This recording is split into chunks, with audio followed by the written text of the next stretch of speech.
أعزائي المشاهدين متابعي برنامج صورة مصرية وحزب الجبهة الوطنية بالإسكندرية والعمل الشاق الرائع والمؤتمر الحاشد لدعم مرشحي حزب الجبهة الوطنية، ومعانا ومعاكم ضيفة غالية علينا جدا، ضيفة يعني عزيزة على قلوب الإسكندرانية، النائبة عضو تنسيقية الأحزاب النائبة نشوى شريف. أهلا وسهلا بحضرتك يا فندم. أهلا بحضرتك، سعيد إن أنا معاكم النهارده والله بجد يعني.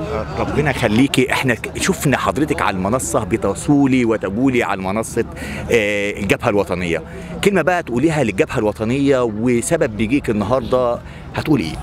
الحقيقة إنه الجبهة الوطنية أثبتت إنه مصر لديها حياة سياسية. وجود الجبهة الوطنية ووجودهم ونزولهم على الأرض بهذه القوة، وزي ما بنقول إنه حزب الجبهة ولد عملاقا. الحقيقة إنه هذه الكلمة ليست من فراغ. لما تيجي تبص على خطوات وتتبع خطوات حزب الجبهة، لازم تجد قيادات محترمة وقوية، لازم تجد شعب التف حول هذا الحزب. ودايما بقول أنا عضو تنسيقي شباب الأحزاب والسياسيين وكل فخر بهذا، وكمان أنا عضو حزب الوفد العريق. دايما أقول بوجود أحزاب قوية الحياة السياسية قوية، لكن الحقيقة أنه مبدأ الحزب الواحد مبدأ غير مقبول، وعلى فكرة يقلل ويضعف من هذا الحزب الواحد. لو في حزب واحد تعددية الأحزاب يؤدي إلى قوة الدولة وقوة الحياة السياسية.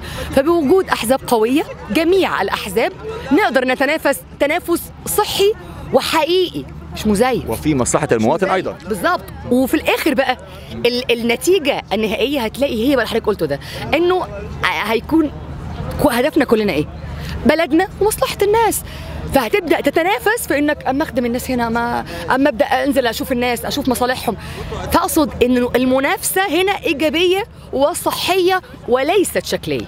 بالظبط يا فندم. حضرتك شفتي المؤتمر والحشد الكبير لجماهير، نقولوا جماهير حزب الجبهة الوطنية بالإسكندرية، تعليق حضرتك ايه؟ لا أنا النهارده سعيدة جدا.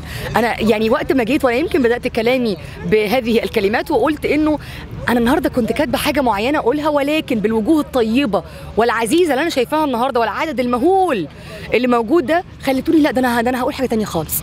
حضرتك فعلا ما اتكلمتيش من ورق، احنا كنا شايفين الكلام ده، لأنه الناس هي اللي خلتني اتحركت ونطقت.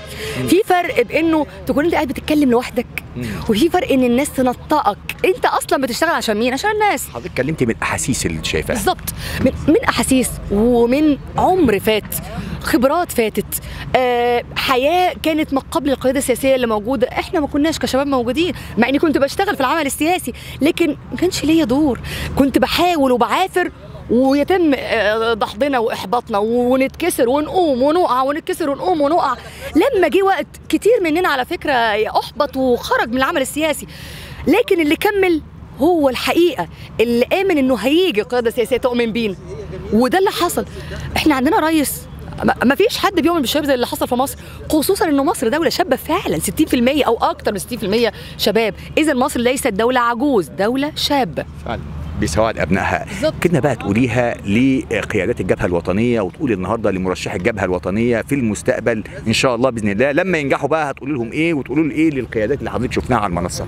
الحقيقه اقول لحزب الجبهه في البدايه استمروا بوجود مثل حزب الجبهه والاحزاب الاخرى، هنقدر ان احنا نصنع حياه سياسيه صحيه وجيده في مصر. فاستمروا، وبقولها لنفسي وبقولها لحزبي، استمروا.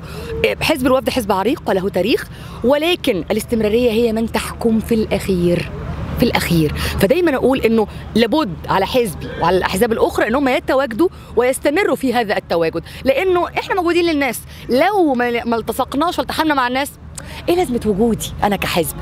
ده بقوله لحزب الجبهه في العموم وللساده النواب، يعني او المرشحين اللي هيكونوا ان شاء الله ان يعني حالفهم ان شاء الله، وانا معاهم الحظ ان احنا يعني نتشرف بالناس تنتخبنا. محتاجه ان دايما، او انا شايفه ان دايما لازم نبقى موجودين في وسط الناس. لازم كل واحد يرجع لملفه الاصلي ويشوف انا بفهم في ايه، اعرف ادي فيه كويس، وكمان اخدم الناس في بقيه الحاجات وكل حاجه. بس لو كل واحد ركز في ملف رقم واحد وبعد كده يبدا يخدم في التخصصات الاخرى، يا على الجمال، هتلاقي اغلب الملفات اللي موجوده اتخدم عليها واتغطت وخلصت. بالظبط كده. النائبه نشوى الشريف نورت اسكندريه، جزيل الشكر لحضرتك. وبنتمنى لك كل التوفيق والنجاح ان شاء الله، ونقابلك ان شاء الله بعد النجاح ونبارك لك عليه. جزيل الشكر لحضرتك، شخصيه محترمه ومفوهه، وسعيده ان انا معاك النهارده والكرو المحترم اللي معاك. جزيل الشكر ليكم. شكرا جزيلا ليك ونورت اسكندريه. اعزائي المشاهدين، كان لقاءنا مع دكتوره نشوى الشريف، عضو مجلس النواب ومرشح القادم ان شاء الله. نتمنى لها التوفيق، ونلقاكم وضيف اخر وبرنامجكم صوره مصريه، حزب الجبهه الوطنيه. شكرا جزيلا.